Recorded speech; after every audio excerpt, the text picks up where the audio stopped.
लाशें मिली। गांव वालों का शक मुझ पर गया क्योंकि मैं जंगल में रहता था। उन्होंने मुझे घेर लिया। उन्हें लगा कि मैं भाग जाऊंगा, इसलिए उन्होंने बिना इंतजार किए, बिना कुछ सोचे समझे मेरे दोनों पैर काट दिए और मुझसे कहा कि अब तुम अपने गुनाहों से नहीं भाग सकते। उन्होंने थोड़ा भी इंतजार नहीं किया मुझे ये सबक सिखाने के लिए। कुछ दिन बाद जंगल में कुछ और लाशें मिली। इस बार जो लाशें मिली थी, उन्हें देखकर ऐसा लगता था जैसे किसी ने उनकी बलि दी हो, किसी राक्षस को खुश करने के लिए। और पिछली बार की तरह गांव वालों का शक फिर से मुझ पर गया। मैं उनकी भाषा ठीक से बोल नहीं सकता था। मैं ईश्वर में यकीन नहीं रखता था क्योंकि मैं नास्तिक था।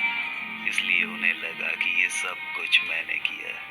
मैं अपनी जगह से हिला ही था कि उनमें से एक आदमी आगे आया और मेरे दोनों हाथ काट दिए और मुझसे कहा कि तुम अपने गुनाहों को वापस नहीं ले सकते।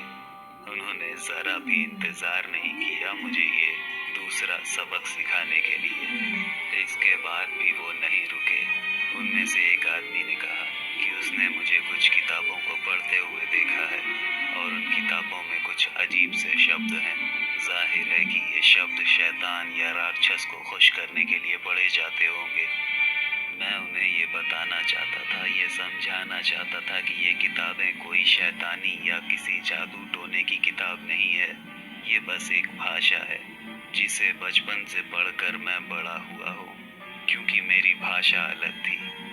लेकिन गांव वालों को लगा कि मैं झूठ बोल रहा हूँ, इसलिए उन्होंने मेरी जुबान काट दी और मुझसे कहा कि झूठ बोलकर तुम अपने गुनाहों से बच नहीं सकते। उन्होंने इंतजार नहीं किया मुझे ये तीसरा सबक सिखाने के लिए। वो लोग मुझे कोर्ट लेकर गए। कोर्ट में चारों तरफ शोर हो रहा था। गुस्से से लोग चिल्ला रहे थे मेरी तरफ देखकर। खूनी, हत्यारा, दरिंदा और न जाने क्या क्या।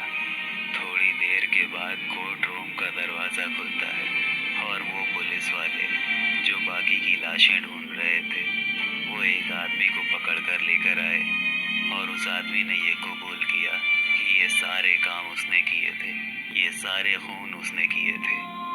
और अचानक कोर्ट में एक सन्नाटा सा छा गया।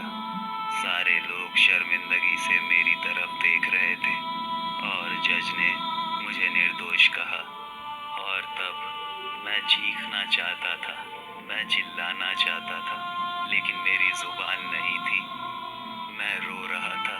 मैं अपने आंसुओं को पोंछना चाहता था, लेकिन मेरे हाथ नहीं थे।